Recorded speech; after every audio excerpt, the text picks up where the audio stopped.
This is the secret, dude. Yeah. Oh my gosh. You like that? Alrighty. Bueno. This is gonna be a fun one. All right, so we are going over the backhand flick or roll today. Okay, let's get this paddle out. All right, backhand flick or roll. I mean, I could teach it, I know how to do it, but I will be the first to say it's not my best shot. So we brought on a special guest. I know like 2 guys with a really good backhand flick or roll. One being Dustin, who I just played in a tournament with. But then also the other guy is this dude right here. So backhand flick is so good. He changes up spots so well. So we're gonna go over, kind of break it down. We'll start kind of light, more so like breaking down the shot itself, and then we'll get into more like strategy and kind of nuances and how you kind of change it up. So, cool. Okay, so we'll kind of dink it first. Just kind of show us, I'll give you some high ones, so you kind of flick it down how you show like it. First. Yeah, we'll just kind of show it first, and then we'll go here. Probably should have warmed up, huh? I know, it's first hits. Okay.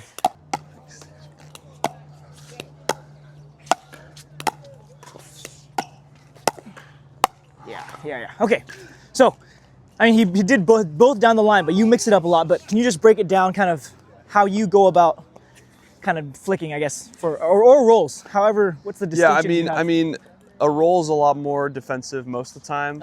So if I'm hitting a roll, it's more just a push. Usually it's from below the net. Yeah. I mean, a flick most of the time is more wrist. Yeah. A roll's a lot of arm and just this motion from the shoulder. Yeah. And then when I do a flick, it's most of the time when the ball's above the net and I'm generating the top spin, right, to flick it down. Okay. It's still not a lot of wrist. It's probably like, yeah, I don't know, 30, 45 degrees of wrist torque. I feel like a lot of people use too much wrist. You'll see people like turn their whole wrist over. Yeah. And I mean, some people do, like, played a guy who started his backhand flick here, and it was disgusting. Yeah. But it's just a lot. It's a lot of variables. Yeah, right? I know. You're coming from so low. Yeah. You know. So how do you do? So one thing. So okay. So you're saying roll is a lot of kind of arm, like a push up, kind of here. How far do you bring your paddle down on a roll then? Because I'm looking at like is it more like to the floor, kind of sideways? It depends on how far you have to reach. If it's within your reach, I'm almost straight. I'm maybe, I don't know, 15 degrees tilted down here.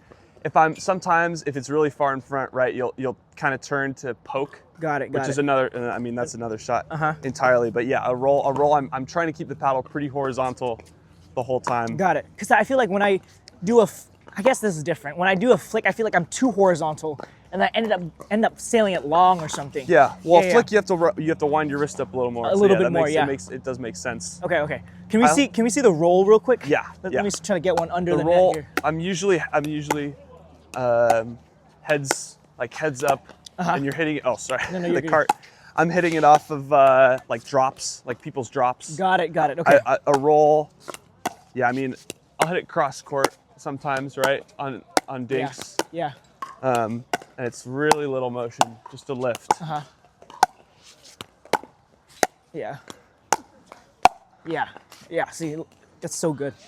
So again, a lot of arm, and then kind of less tilt than here, because I'm seeing a lot of people going like all the way down. I've seen it done. I mean, you can definitely reach a little farther when you come down here, and then like, but if you watch like Ben and Fed, which I have mostly taken my flick from, they kind of load back here, and it's not all the way down. It's more here, and then just. I mean, Ben's. Pick their spot. I feel like Ben's roll is so good because it's just like, it's off speed, and it's like he just picks a spot so well. It's the definition of placement over power. For sure. Like you pick the right spot on someone's hip or shoulder, and they have to move. Like you have to move at least a foot, at least a whole step to get it. And when you could go anywhere, that's difficult. For sure. What about grip? Because I'm looking at people. Do you change your grip on your rolls and flicks? If I have time, I'll change my grip just a little bit. Okay. And that's more of a recent thing, but I'll change it just a little bit to a little. I'll go a little Eastern. Okay, got you. So I'm turning Should I do this camera? Yeah, it doesn't matter. Either one. I'm turning. I have a pretty continental grip, and I'm turning my paddle to, I guess, to the right, this way, just a little bit. Yeah. And that makes my backhand, when I go straight to backhand, it makes it the paddle face tilted down a little bit, tilted towards the opponent to keep the ball in. It's the further your grip is Western or the other way, the more the ball's going to go up, flying out. Right? So if you tilt your grip to just a little bit Eastern. Yeah. And I like to put the butt of the paddle kind of cradled in my hand like this. Yeah. Which gives me more leverage to really push it. Oh, okay. So you have you're kind of pushed down on the grip to kind of. Yeah, because if I try to hit it back, that just feels so weird. It feels like I have no, Interesting. no control over where I stop my wrist motion. Got it. But if I push the butt of the paddle into my palm, then I have a really strong spot to. Yeah. I never noticed that. I feel like I hold my paddle a little too high. Well, not too high necessarily. I know, yeah, but a little you hold higher. your grip a little higher. Yeah. But then you're saying if I cradle it in my palm here, you'll have a little bit more leverage on the. When I was teaching my girlfriend to hit a top spin, she was gripped all the way, choked up all the way up here, which gives you more. It feels like more control at first. But as far as power, spin, leverage go, as the lower you hold your grip, the more whip you're gonna get on your paddle, the more strength you have here. Got you. That's how I like to hold it. Yeah. Okay, let's do flicks a little higher on the net. How do you approach kind of getting it down? Because I feel like, again, my flicks, even when they're higher on the net, I feel like just tend to sail too long or honestly too high. Yeah, I mean, it's pace control. Yeah. It's top spin, and it's paddle angle. Yeah. So I'm Yes. I'm lowering. Obviously, I'm getting really low. And this is a shot where, again, placement over power. If you try to hit it hard, you try to force it. Number one, you don't have a whole lot of power from your backhand naturally. Yeah. But also, it's such a low shot that really you have nowhere to go but up and in. Yeah, exactly. Rather than down and in, which is totally different. I mean, a slap. Yeah, that's it's just different a shot. Yeah. But then I'm looking at you when your flick is so low over the net, because when I'm flicking, I'm aiming for kind of chicken wing or a little higher, but you can just roll it so it's almost here and dipping at your feet, because then they have to they have to reset anyways or hit from a low position. Which, I mean, that comes from reach. Yeah, I know. I'm blessed. You're tall too. I'm reaching probably halfway, more than halfway to the net when I'm doing that flick. So I mean, getting low and really extending your reach as far as it goes is really helpful, because it gives the opponent way less time. I mean, if I'm hitting a back flick, backhand flick running in or something, I'm hitting it from the kitchen line. Yeah. It's an aggressive, difficult shot. But if you're here, as close to the net as you can be, I mean, they have 10 feet maybe to react from paddle to paddle. It's difficult for sure. Let me look this again. I want to ask one more question here. Yeah, gosh, so good. Your arm. I feel like this is another thing. When you put your other arm back, are you really extending it back here to kind of balance yourself? Yeah, I'm kind of using it. I guess I didn't even really notice that. I'm going like this, huh? Yeah. I'm using it as a counterweight. Absolutely. It's the same way as when you do a flamingo. Yep.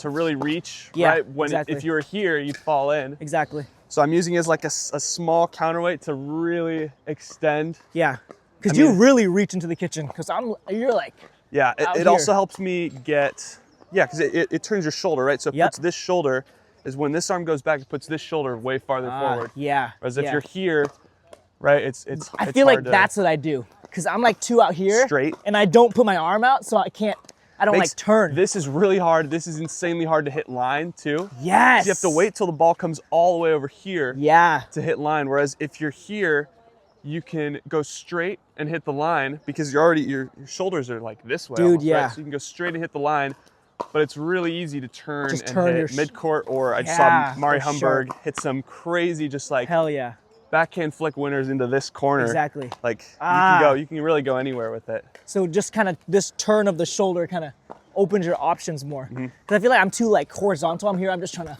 go like this, but then that just it's just too much. It's like volleyball. You're open to the setter. Gosh, you can hit this way, Yep. or down the line. Really turn to the perpendicular. Okay, sounds good. Let's look at a few more here, and then. Yeah. So how do you, okay, so paddle angle on kind of different shots that you do, what changes for you? Like going down the line, going middle, what does that change? Or is it, again, the shoulder thing? Yeah, I mean, it's just, yeah, so I put my shoulder here and it's timing, right? So if I let it hang on my paddle a little longer, then I can wait to flick it down the line. If I cut it off early, probably gonna go more to the angle. Yeah. And then if I hit it right in front of my body, I'm probably going middle. So more so timing rather than paddle angle. Yeah. Yeah, and I'm watching, right? Because often, I mean, it depends on who hit the dink, right? Because if the right side player hit the dink, then they realize right when they hit it, oh no, right? I'm gonna come cover middle, which is what I do. Yeah. Right? So I'm looking either down the line at this player on the, or sorry, the player on the left hit the dink, right? I'm looking at the player on the right to probably either hit them in their hip, right? Because they didn't hit the dink. Exactly. So they have that split second, you know, not realizing it's high. And then, so middle's probably covered, right? If you hit the dink, if you hit the dink from over here, probably not going to go middle because that's exactly where you're going to crash. Exactly. And then if this player hit the dink, then, I mean, middle's probably, I've been going all day. Yeah. Okay. Because they're gonna realize, oh no, and they're gonna, you know, maybe back up a little bit, look to cover their line. But this shot, this tee over here, I mean, it's almost never gonna be covered. Got you. Okay, so if I'm, let's say, okay, let's do that. So if the pattern is, if I'm over here and dinking, if I'm dinking over here and I leave one high to your backhand. I'm going straight for your left foot. Left foot, okay. So if I'm going here and it goes like that, So that, either way, No, but either way, that's such a hard shot for me to cover. Here. Oh no. My bad. No, and it shouldn't really be your ball to cover, right? It should probably be the other person's, So that's such a hard ball for me to cover. Right. And it's down anyways. So, okay. Yeah, if I can get that shot below the net, I mean, it's really hard to reset. That's what I'm saying. Yeah. So whereas if this player hits it, left to left, the cross-court dink, I'm pretty much always gonna look either down the line or somewhere on the body, right? Yeah.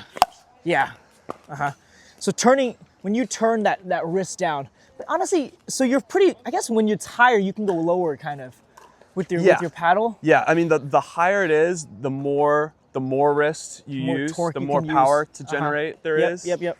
Obviously, as if it's like really high, it turns into different shots. Yeah. But the higher above the net, the more wrist angle you use to get it really down on him. And generate more power. Yeah. And then how do you decide? Because you hit both hip and both shoulder. Because like sometimes it's like off speed to my shoulder, to my right shoulder. Like let's say if I'm playing on the right, I feel like you burn me so often, like just like either here or here. If I watch old videos, it's like balls here, and then like sometimes I'm caught up here, but then also it's like hip. Like how do you control kind of like how high you get that ball? Yeah, I mean, mixing it up is so key, important. Yeah. Right, because like I was just watching last gold medal match from North Carolina. Yeah. And it's Ben hitting his backhand roll to Patrick Quinn. Right, and he burns him down the line. Right, even though he slides from this side, he slides over to his backhand and still gets burnt down the line. Yeah. Right. Yeah. And then the next ball, he's sitting forehand. Yeah. And gets a really tough looking counter that it goes in the net, right? Yeah. And then the next ball, he's sitting forehand again, and all of a sudden it's on his left hip. His left hip, right? Yeah. So it's about mixing it up. Like, they're gonna hit good first volleys, they're gonna hit good counters, and you're playing good players. Like, they'll get you sometimes. It's just about mixing it up. Yeah. And keeping them guessing, because really there's 4 spots to go just on your body alone. It's like the percentages are bad. Right, and you're covering, if you sit backhand, you cover half of them, you know? So you still have more shots other than that outside of the body, right? Yeah. So mixing it up, if you're speeding up, you should feel like you have the advantage because you do, right? Yeah. You dictate where the ball is going next. Yeah. And it's just keeping your opponents guessing. That's what I'm saying, because when you flick it, like my partner's leaving a high dink, I have no, what am I gonna do? Yeah.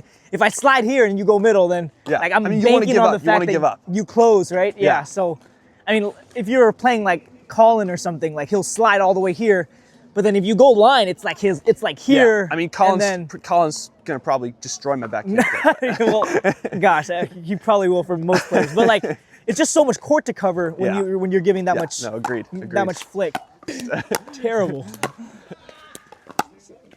Yeah, gosh. So like you just like it's the weight. It's like, do you like wait for that ball? Because sometimes I'm thinking you're like, oh crap, I'm gonna go here, but you're like you kind of wait a split second. Yeah, like the dwell time, right? Letting it really sit on your paddle in order to get your wrists back and ready to go.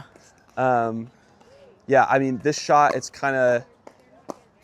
Yeah, I mean the longer you wait, the more inside your body it is, right? Closer to you, the more coiled up your arm can get. Okay. And the more like flick. So still wait a little bit more for it to kind of pass through. Oh yeah, yeah. It gets when I hit a flick, most of the time. I mean, sometimes I'm reaching out here. Yep. Right. But especially when I have the time and it gets really close, I like to just like wait for get it really close to my body. And flick it from there. Yeah. Okay, I'm gonna hit some, and you tell me what you think like can be improved on it. So nice. So am I going low enough? Like, what do you think? I mean, that one you hit from really low. And still kept it in. I mean, that was really good. I mean, I'm not sure if you. Yeah, I don't know if you do it in a game. No, just because that was really aggressive. Yeah, exactly. That's definitely catching someone, the first time you hit it. Yeah. See, okay, so I feel like I took it too low. You're going early. Yeah, okay, too early. Yep. That's what I'm thinking. Yeah. So again, like I feel like I'm getting it too early. Like feel it. Yeah. Like just a little bit. Yeah. Okay. Let it hang. Like I said, like at the beginning, like this shot, it's low to high. Like you do have to hit up on it. Yeah. Most of the time, sometimes you get like a really high one that's just an easy put away. Yeah. But the ones that are actual speed ups, right? You're hitting from pretty low, and you have to hit up on it. Yeah. So it's up first, and the top spin's gonna keep it in. Okay. It is also hard without a body in front of you. Because most of the time you're looking for a spot on the body. You're not trying to hit a winner on the court, right? So it's okay, got you. That's tough.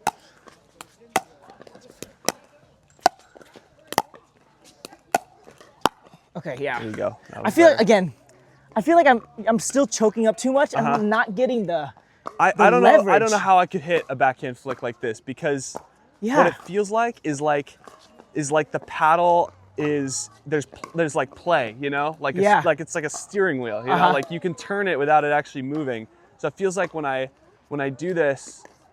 No, you're so right. I don't know. This number one, it helps me keep my angle of the paddle face, like it's tilted down a little bit. Yeah. But when I'm here, it's really easy to go too far, right?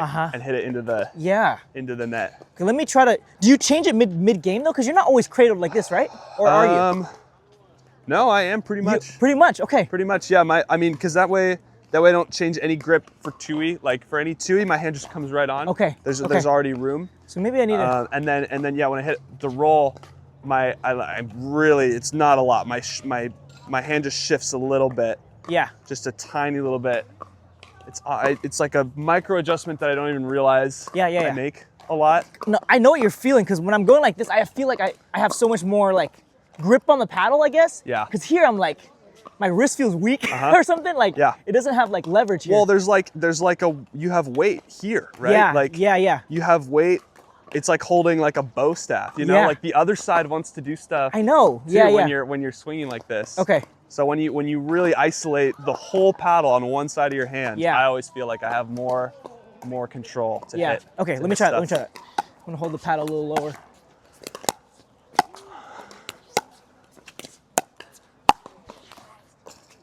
This is the secret, dude. Yeah. Oh my gosh. You like that? Yeah. The cradle in here. Dude. That's it, because I feel like before it just feels so hard for me to like generate any like I agree. leverage on I've never held a paddle like this before, but watching like trying to teach other people, like how to hit a flick or how to hit even like topspin stuff. Yeah. I'm like, oh, like. Wait, low key though, when I drive, I put it lower. Yeah. It gives you because it's like whip as well too. The longer your paddle is, like the faster the head's moving. Yep. So the longer you extend it, like the faster this swing is. Whereas if you're here, like you can pretty much only swing it as fast as your arm. Whereas if you're longer, yeah, it's like, yeah, a whip. It's, you know, just a little bit faster. That's a secret, dude. The cradle in this low palm area. Okay, let's try that again. Oh yeah. Up. Let me grab a ball. There's so many balls everywhere.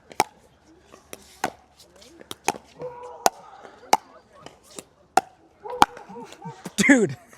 dude. I'm scared of Sam. Dude, what the hell? Something. This is actually so game changing because I feel like the leverage is so much better. Let me go down the line. Let's try that again. Okay.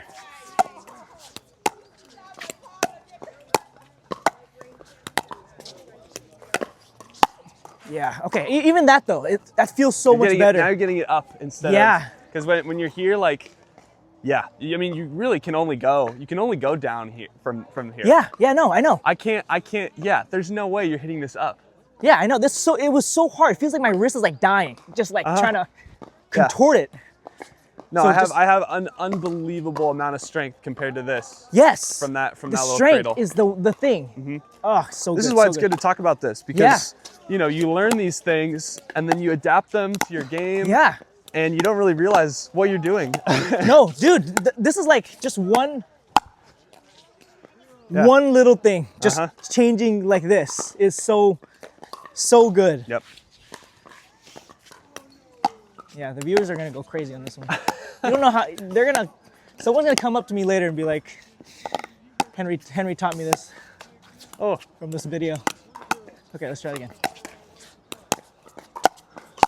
Yeah, it just feels so good. Yeah, like you're the power, the way you're hitting it just looks better already.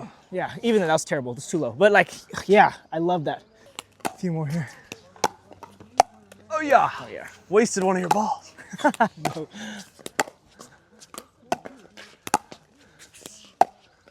Oh yeah.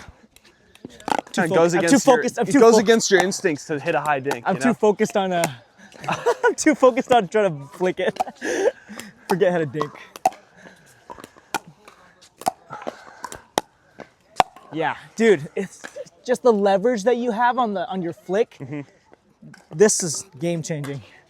Because I feel like, oh my gosh. Now when I go back here, how did I ever do this? Yeah, and I'm extreme too. Like I'm here. Yeah, you're That's where I am. Cradled. Like it's like I probably have a callus. Yeah, I have every time I play, I have this little red line right there, dude, which is where the butt of my paddle sits inside my hand. Wow. Yeah. For me, it probably won't be that extreme, but like still, it's like still in my palm. Well, yeah, it's like I mean, everyone has their own extreme grips. Like when Ben hits a drop, you know, it's like his wrist is like back here, cocked all the way back. You know? Yeah. But this is game changing. Oh my gosh, hell yeah. Okay, I think that's good for the video. Sweet, dude. Oh my gosh, thank you. Stuff. Thanks, Henry. Oh my gosh, that was so fun. Oh, this is it, dude. This is changing my game right here. This little cradle in here. I'm glad, dude. I'm glad. Oh my gosh, so good. Good stuff.